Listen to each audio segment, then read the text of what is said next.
February 12th, 2014. An early happy Valentine's Day to everybody. I am joined right now by my colleagues, Councilmember Labange and Councilmember Krikorian, and Councilmember Koretz was here a second ago, and he will be back shortly. First, need to start, as always, with the multimodal roll call. Who has been on public transportation since our last meeting? Show of hands. Very good. Anybody on a bicycle? Nice. Segway? Well, good, because we're about to ban those on Oceanfront Walk on Venice Beach. Cool. So, today we will, I believe we're going to continue item number 3 at the request of the sponsor. And if no one has any objections, move item number 2 on consent.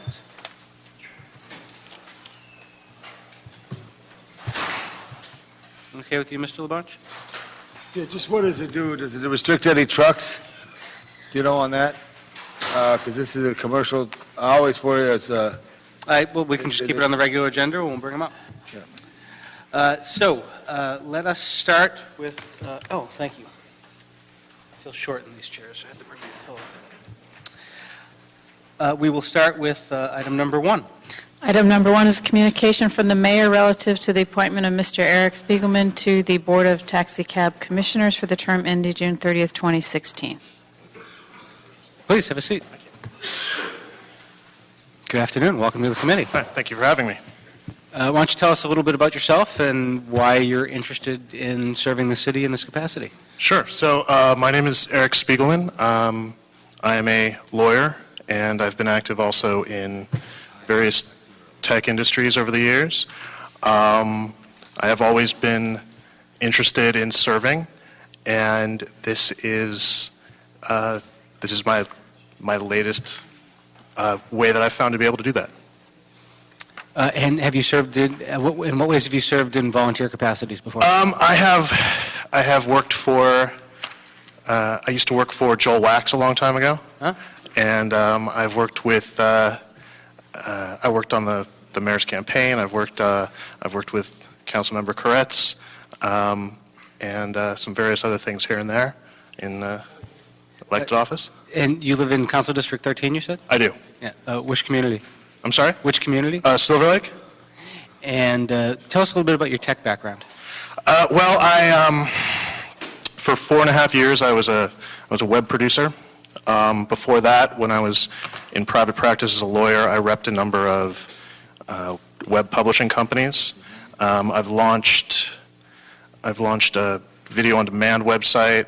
I've counseled many tech companies in my capacity as a lawyer, and I think that's about it. In what ways do you think that kind of experience can help bring something to the Taxi Cab Commission? Well, I think that being, for lack of a better term, an internet native might help me understand exactly what is going on in terms of Uber and Lyft and what their effects are on the Taxi Cab Commission, or on the taxi cab industry, rather. And so I think I'm a little bit primed to be familiar with both the policy and social aspects of it. When was the last time you took a taxi? Well, I tried to take one on the way here, but I couldn't get one, so I took an Uber X. Took what? I took an Uber X. Okay, that was going to be my next question, so you've answered both simultaneously, which is good. Colleagues, questions, Mr. Koretz? Yes, and I've known Mr. Spiegelman for many years, since back in the Joel Wax days, which quietly, I guess, is a little while ago now. It's longer than I like Last to think century. about. Literally. Wow, that's actually true. Yeah.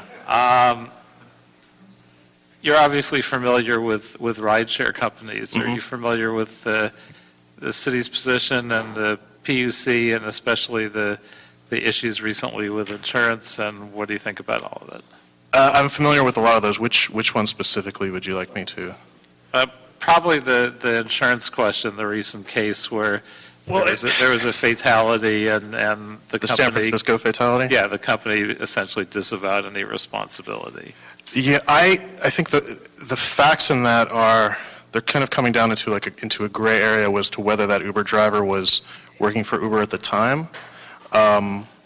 I think that, I guess is that a question of fact? But I mean, I think the ultimate issue there is that if you're going to be driving commercially, you need to have a certain amount of liability insurance that I understand that a lot of the ride shares don't have.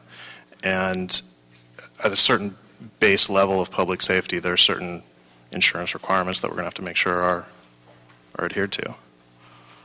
So do you think the city should be advocating for that?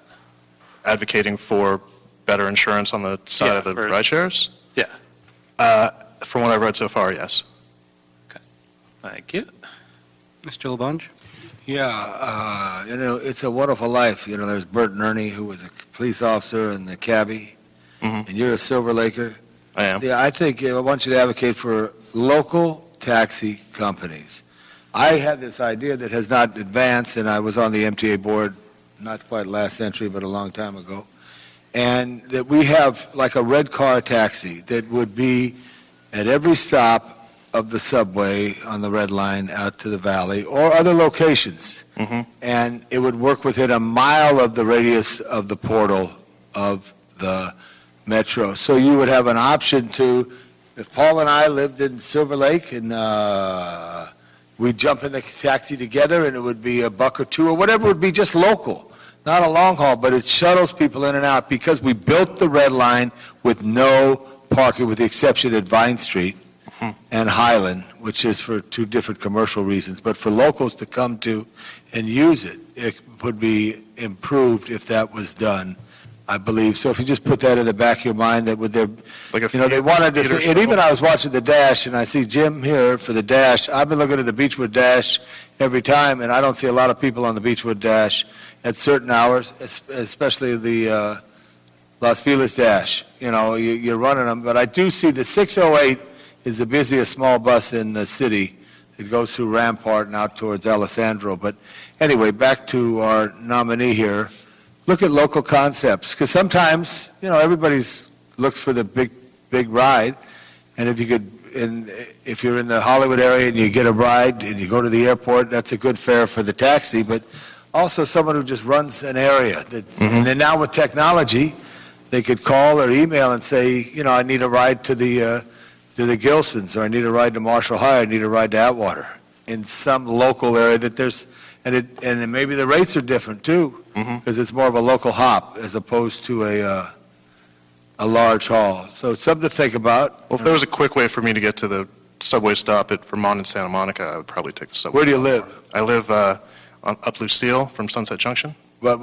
Up Lucille from Sunset Junction. 1700, 1800, 1900 block. What's that? 1700, 1800, 1900 block. I actually live on Carnation, which stems off. All right, on Carnation. Okay, I know where it is. Okay, Yeah. I'm on Lucille. I live on Lucille, 1900 block. Jerry Brown used to live on Lucille years ago. Did you really? Yeah, and the tough thing, so you give an example, we live on the near side of what is the subway, so there's no easy invitation, really, to jump down there as fast. So it's something that we could grow on, and it would be, look, and by the way, if you're on Carnation ever, this time of year, you get the greatest sunsets. That's true. Yeah, okay, thank you. Mr. Krikorian? I should also note we've been joined by Mr. Parks. No questions? All right. So we will unanimously move forward your recommendation for approval. Well, thank you very much. You're welcome. All right. Congratulations. Thank you for your willingness to serve the Thank City you. of Los It's Angeles. going to be my honor. Item number 2. Item number 2 is a Weezer Bonin motion instructing the City Planning Department and LADOT to redesignate and downgrade Hewitt Street between Commercial and Ducommon Street from a collector to a local street. I think that pretty much sums up the issue. Mr. Labange, this is the one you had a question on? Yeah, just is it's going next to the MTA facility there? Other side of Phil Aker from LADOT. The other side of the freeway, Got it, but does it, the south side. the south side, which is the south side of the 101? Yes. And that will impede trucks from being able to move around there, No. correct? Got it, okay, good, thank you. Thank you very much. So we'll forward this to council for approval. My recommendation would be to take items number 4 and 5 together. Why don't we start with public comment? Let me just read the items real quickly. Item 4 is a Labange Cedillo motion instructing LAPD Fire Department, LADOT, and the Park Rangers Division of the Department of Recreation and Parks to report relative to the traffic and public safety challenges faced by the Beechwood Canyon, Hollywoodland neighborhood, and recommendations for improving the traffic congestion in this area. Item number 5 is a Labange-Cedillo motion instructing LAPD, LAFD, City Planning Department, and the Park Rangers Division of the Department of Recreation and Parks, with the assistance of the CAO, to report with recommendations for relieving traffic congestion on Deronda Drive and to ensure safe traffic access at all times. Great. I have 3 public comment cards for item number 4. If anybody has comment cards for 4 or 5, please get them to the clerk. Sarah Jane Schwartz, TJ Escott, and Laura Davis. Please come on up.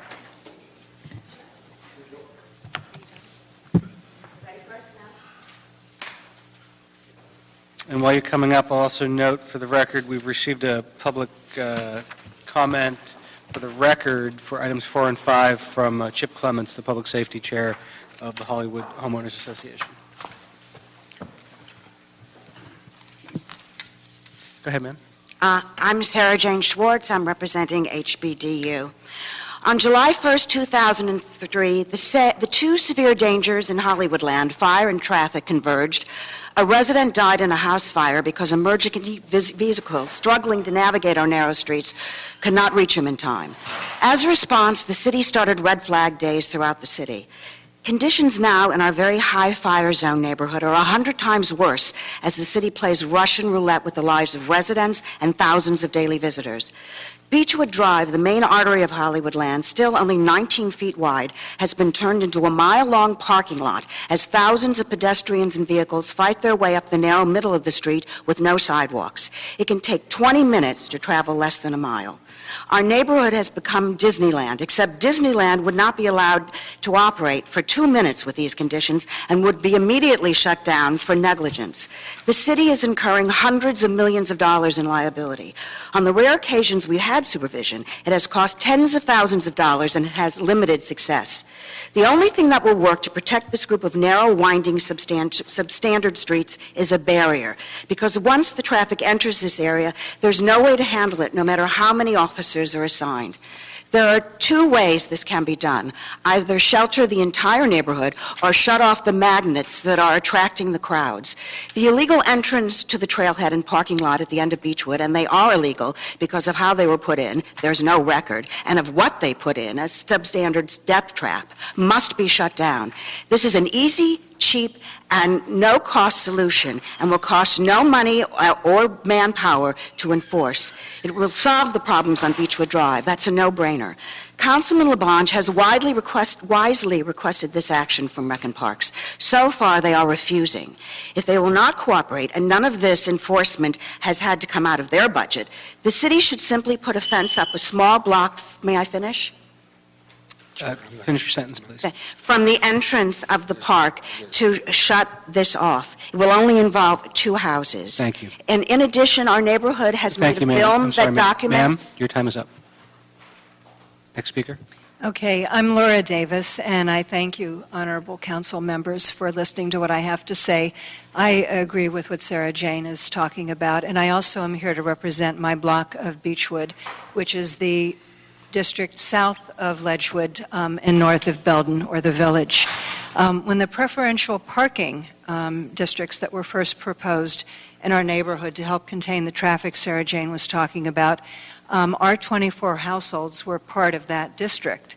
I know, because I've gone door to door, that 71% of those households support 90-minute parking limits, actually out of deference to the businesses, because the rest of Beechwood went for no daytime weekend parking. By contrast, the 12 village businesses, all of which I've personally polled, are far from consensus. 2 are actually in favor of 90-minute weekend daytime parking limits. 4 have no opinion. And 41% have vocally expressed their opposition, despite the fact that only 2 of them arguably serve residents. That would be the market and, to a lesser extent, the cafe. So my question to you, Councilman Labange, is why has my district of Beechwood between Belden and Ledgewood been excluded from the parking districts? We're going to absorb all of the parking that will now filter down from us from the upper blocks when no parking goes into effect north of Ledgewood. That was a question. Yeah, you make your public comment, and I'll talk to Oh, the okay. committee afterwards. I'm making notes. All right, certainly. Thank you. Mr. Escott? Hi, TJ Escott. Good afternoon, council persons. As I said the last time I was before this committee, I think the only solution is to close the trailhead at Beechwood Drive. Our neighborhoods have been inundated. There are people all over the place. There's no infrastructure. First of all, as I've said before, the streets are narrow. There are no sidewalks. It's a public safety issue, as Sarah Jane and Laura has said. No emergency vehicles could get through it. They could today, this afternoon, but on weekends, summer breaks, holiday time, it is a disaster up there. And really, it is a public safety issue. And I've said this before, and I wholeheartedly restate that. One other item is that the reinstituting of the Hollywood Land Sign Advisory Board, that has been defunct or disbanded. In the past, they've had input as to who can go up there and what can be done up there in terms of filming, etc. I think it is important to include the neighborhood people in these considerations. So I ask respectfully that it be reinstituted.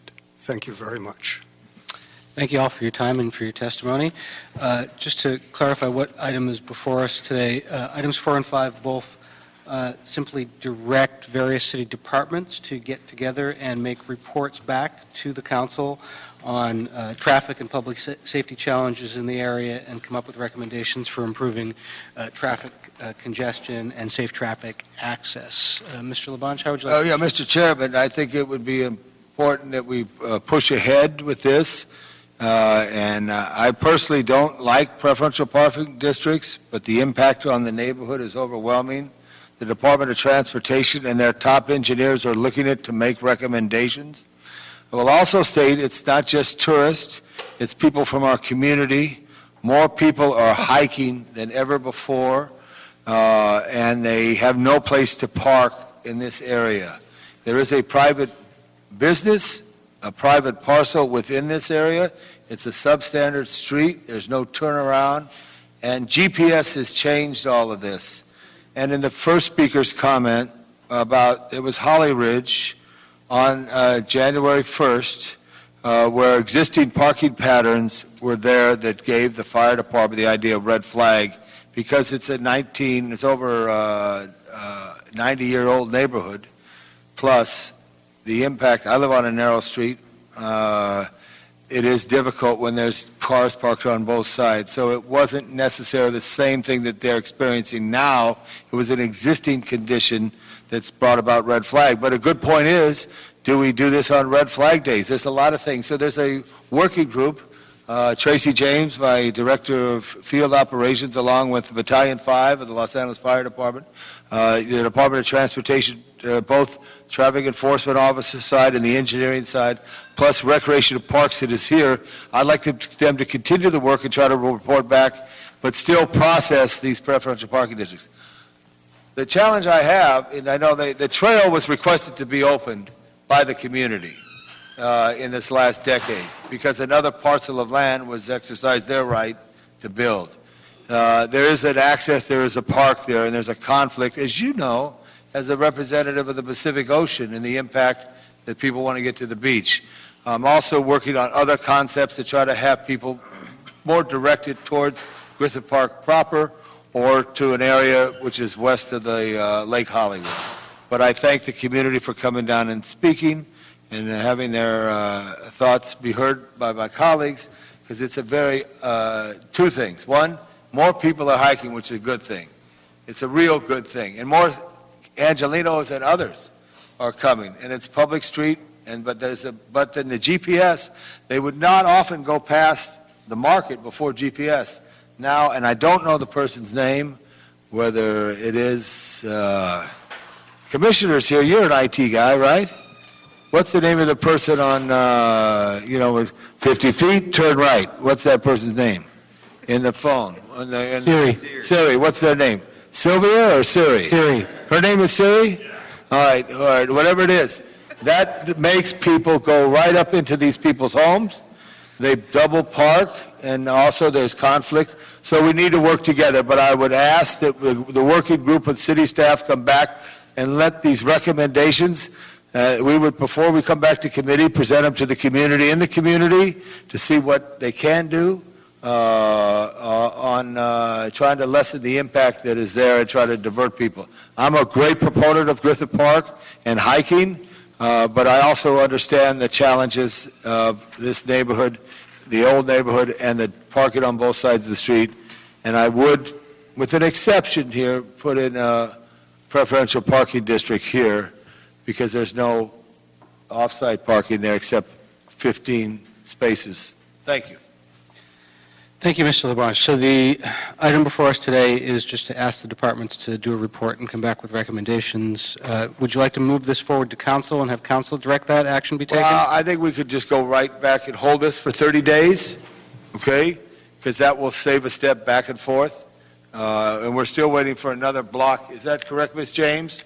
We're waiting for another neighborhood block to provide the paperwork. All right, we will hold it in committee but not necessarily to a date certain at this point as we work out future agendas. Is that okay? Thank you. Yes. Colleagues, any questions? Okay. That wraps up items numbers 4 and 5. I believe that concludes the regular agenda. Am I correct? General public comment, open and close. Are there any general public comments for this committee? All right. So I should temporarily adjourn this one and open the special? Or just adjourn this meeting and open special. Okay, well, the regular meeting of the Transportation Committee is hereby adjourned. And we will now convene the single item special meeting of the Transportation Committee. That item is number 1, and that's a Bonn and Blumenfield motion instructing DOT to report relative to the initial findings of the Lincoln Boulevard Improvement Feasibility Study, as well as the upcoming community input and outreach efforts. Certainly, yes. Thank you. Colleagues, let me just frame this issue. This is an item that's in CD11 on the western part of the city. This is an example of, this is a project we're trying to get started and get in the pipeline for consideration by Caltrans, get Coastal Commission backing, and eventually get into the MTA call for projects. It's an example of if at first you don't succeed, try again. This is an issue that was before the city over 12 years ago, I believe, and the technology we had at the time made it very problematic for the environment and for the community to make Lincoln Boulevard just in the Marina Del Rey area, sort of halfway between Venice and LAX, more friendly for drivers, for pedestrians, for cyclists. It's a bit of a choke point now where the road narrows off. It is listed on the agenda as the Lincoln Boulevard Bridge. You would really have to be in the Bayona Creek to imagine that this is a bridge. It just seems like Lincoln Boulevard to any motorist who's driving on it. And what we're hoping to do here is do something which is so elusive in the city of Los Angeles, which is to achieve the objectives of improving traffic flow, but also making things better for cyclists and pedestrians at the same time. Unique challenges here because this is above the Bayona Creek and adjacent to the Bayona wetlands, which is an environmentally sensitive area. Previous iteration of this project over a decade ago would have essentially would have been sort of a mega widening project. It would have created a parallel bridge to this one, which the Coastal Commission and a number of community residents had objections to. And this one, as I understand it, and please describe this because it's I love what we can do with technology now, is the surface, the road space for pedestrians, motorists, cyclists will actually be wider than it is now, but the footprint will actually be smaller than it is now. So more capacity for multimodal and less of an impact on the environment. Is that correct? Good afternoon, Sean Hyrie. I'm Senior Transportation Engineer in charge of the West Side and San Pedro Planning. The team here with me is Sarah Brandenburg and Tom Gall from Fair and Pierce, and Eddie Guerrero, who's the project manager in the West Side. Yes, this is an old project that's been resurrected, but the reasons behind it are totally different now. Back then, it was due to the desire to widen Lincoln Boulevard to account for all the traffic that was being generated by big developments like Playa Vista. But that project, as you recall, was killed by the Coastal Commission and the community due to concerns about environment and the Bayona Creek itself, and the fact that it would invite more traffic to the neighborhood if Lincoln was widened. Well, since then, Lincoln has widened on both sides of the bridge, and the doom and gloom situation never happened with Playa Vista. Traffic is moving pretty well, except now we have 4 lanes in each direction on both sides of the bridge, and we have a very narrow bridge with only 2 lanes in each direction. So it's a bottleneck. There is no pedestrian access. There is no bike access. And reason why we started looking at it was, in addition to everything I said now, we have a bigger project, and you can see a picture of it up there. That's part of the West Side Mobility Study, which I'll get into a little bit later. So with that, let me get started with the description of the project.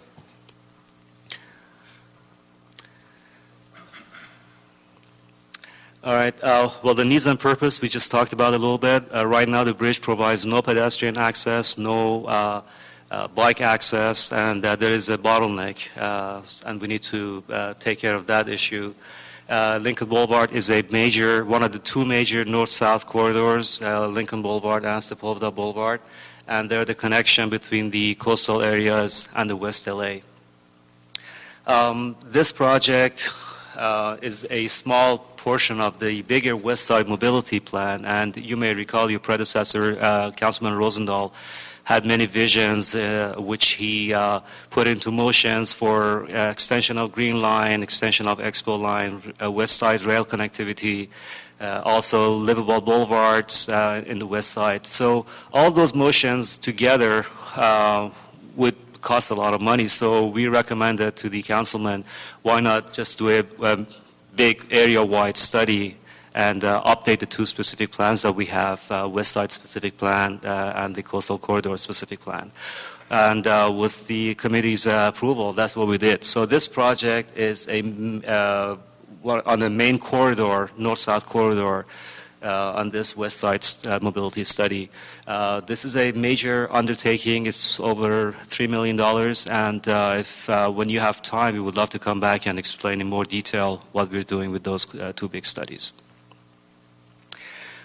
This is a small map of the north side and some of the east-west rail and transit corridors that we're proposing. Again, it's a big part of the West Side mobility. I don't want to take too much time on this, but as you see, Lincoln Boulevard is our future site of a BRT as an initial phase, and hopefully convert into a light rail going from LAX all the way to Expo Line.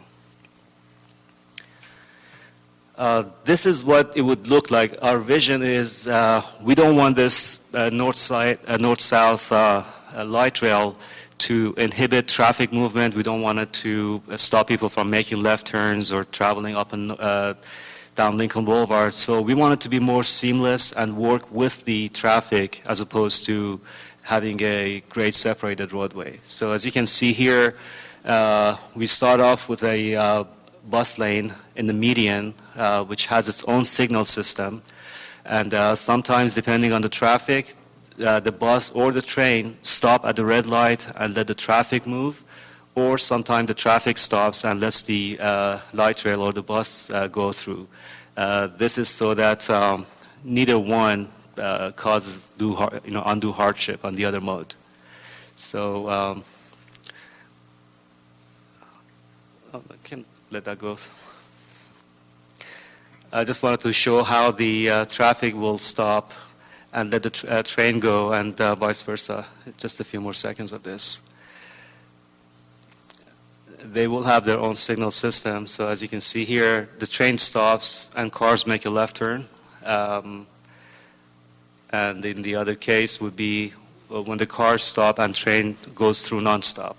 And the platforms are in the median, so we can accommodate left turn pockets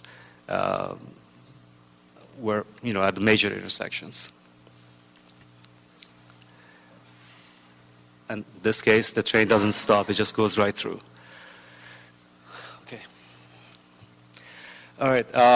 The existing conditions of Lincoln Boulevard Bridge is that, as I said, it's a very narrow bridge, it's very old, and it's, like you mentioned, it's really hard to say it's a bridge unless you're on Ballona Creek bike path. The current situation, as far as the health of the bridge is healthy, even though it's old, but it's very substandard and causes kills the investment we made on Lincoln Boulevard and provide all this capacity, but we have to deal with the bottleneck.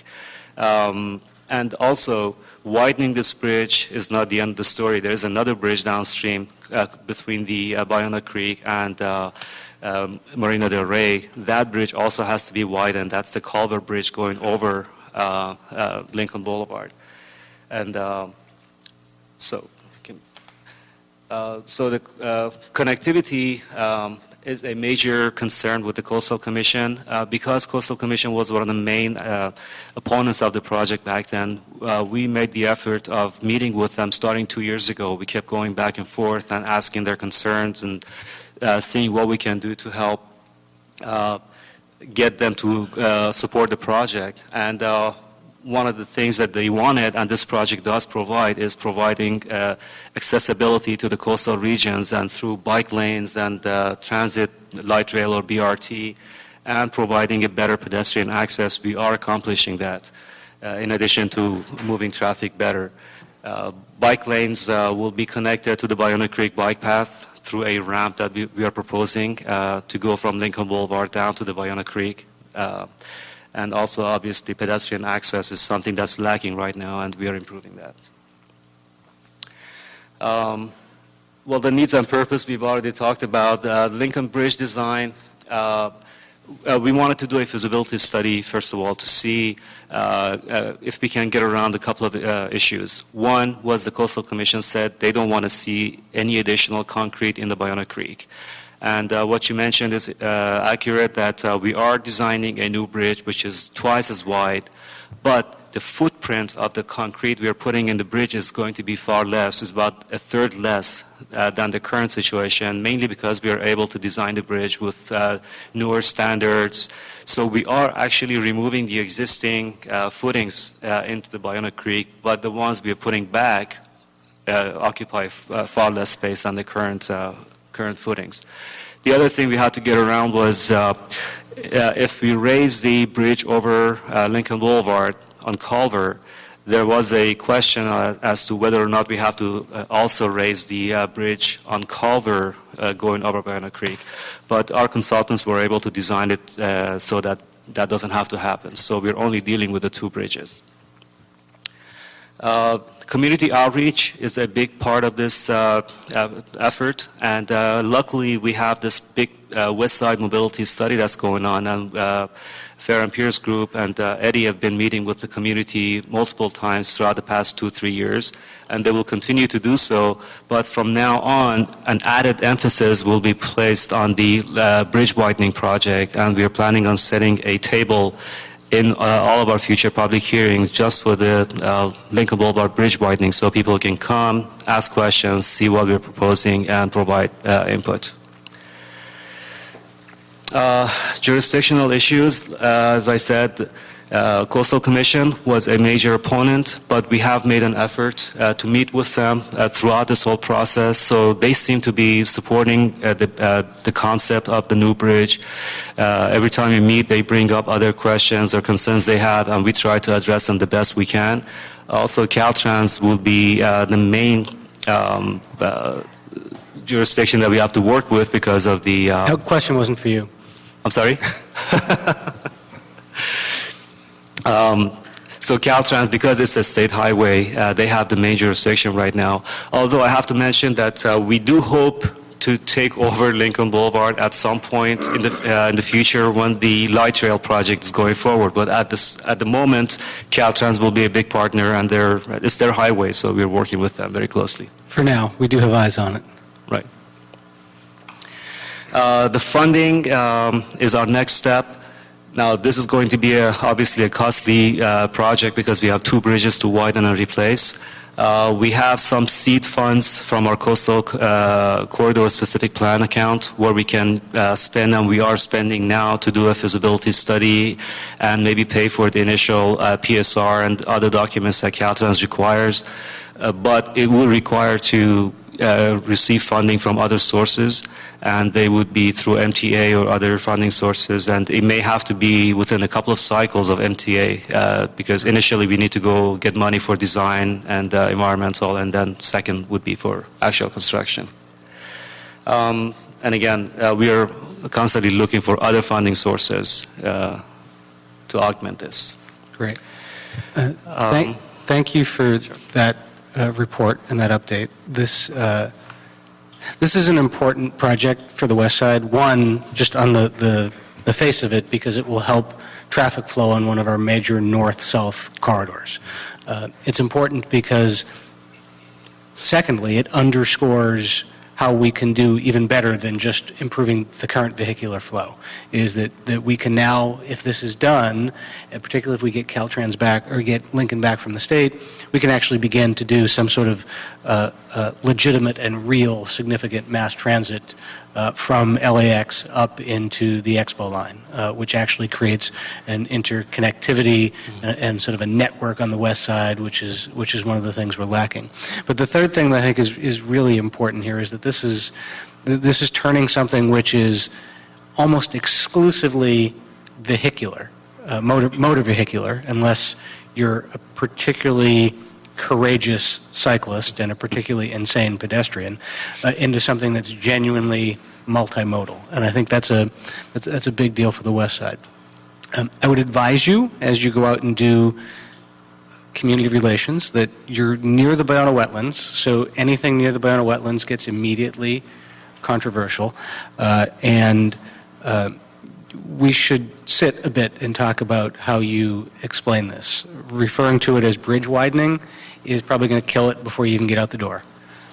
This needs to be explained as how it benefits pedestrians and cyclists. Just off the top of my head, I'd call it my Lincoln, similar to my Fig downtown.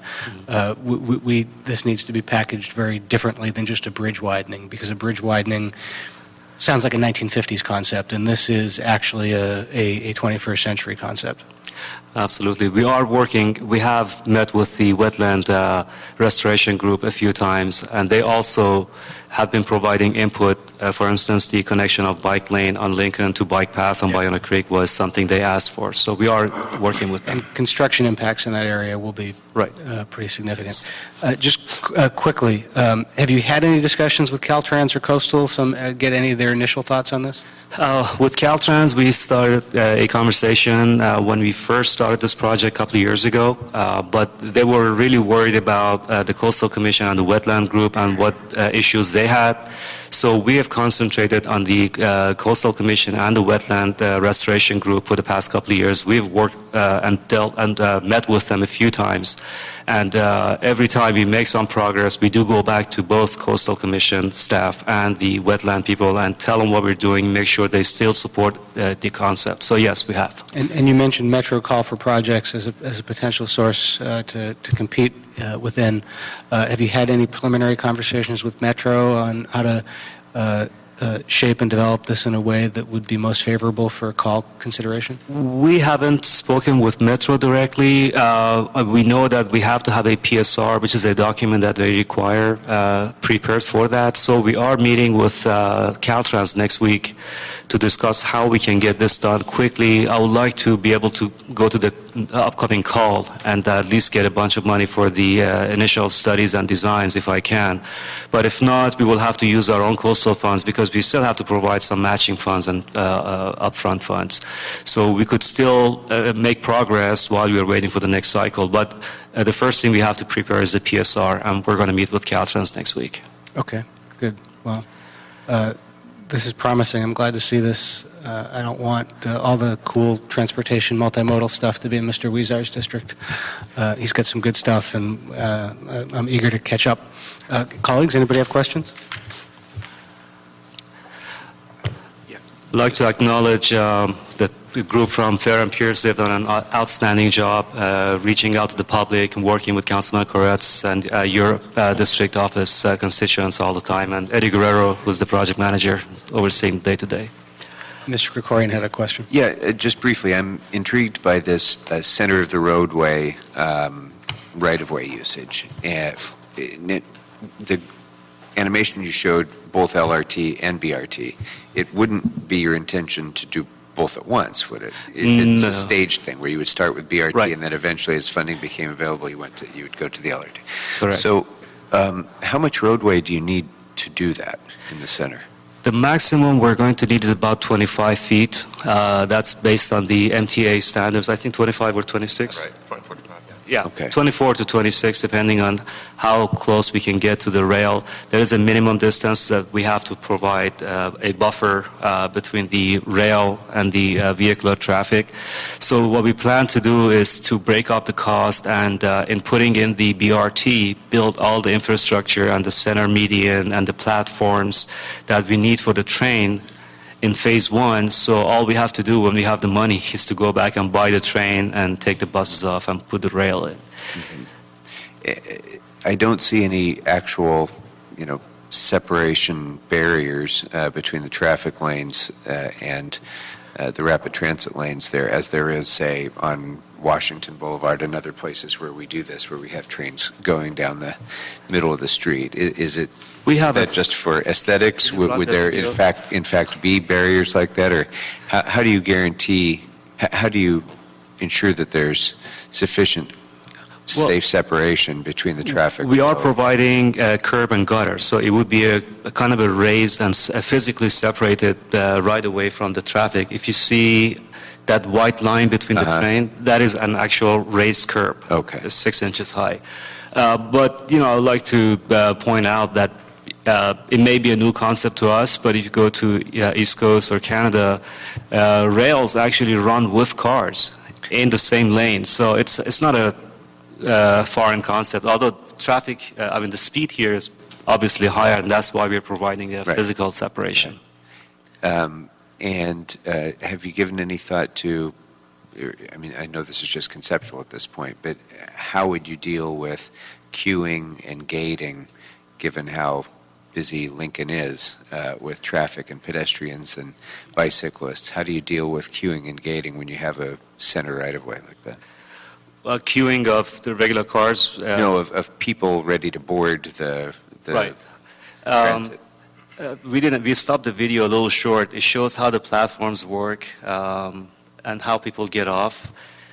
They would be channeled to where there is a crosswalk, and there would be signalized crosswalk. So even though this may be a mid-block location where the platform is, but people can't just jump the fence and walk across the street. They'll be channeled into the crosswalk and cross the street safely. I better get those crosswalk requests in the queue now. The whole idea is to get people out of their cars. And Lincoln Boulevard, as you all know, it's a nightmare in the afternoon. I've tried many times myself to travel from Santa Monica, coming back from meetings to the office, and it takes me over an hour and 20 minutes sometimes to go just a few miles. So hopefully we'll get some people out of their cars. And with the station like that, how much width do you need? That's with the station. The 25 feet 25 we need feet is with the station. that. Okay. We are, yes. Because the rail itself is only about, 5 feet wide? I think it's more at the station location. I think it is More than 25? more than 25.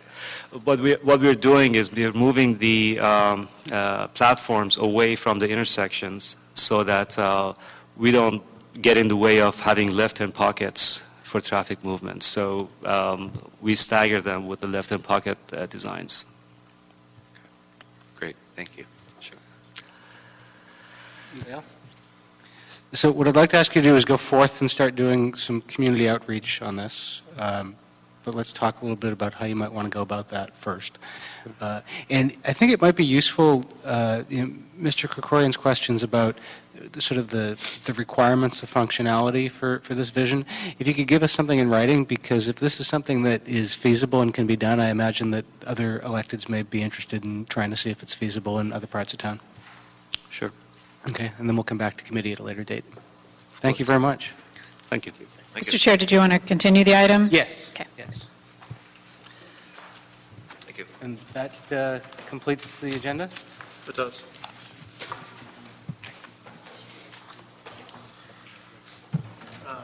Let me just adjourn. So there's nothing further? No.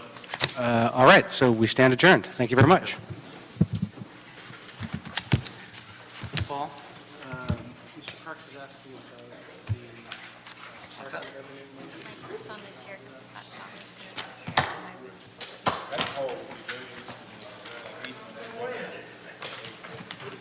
In 2 weeks.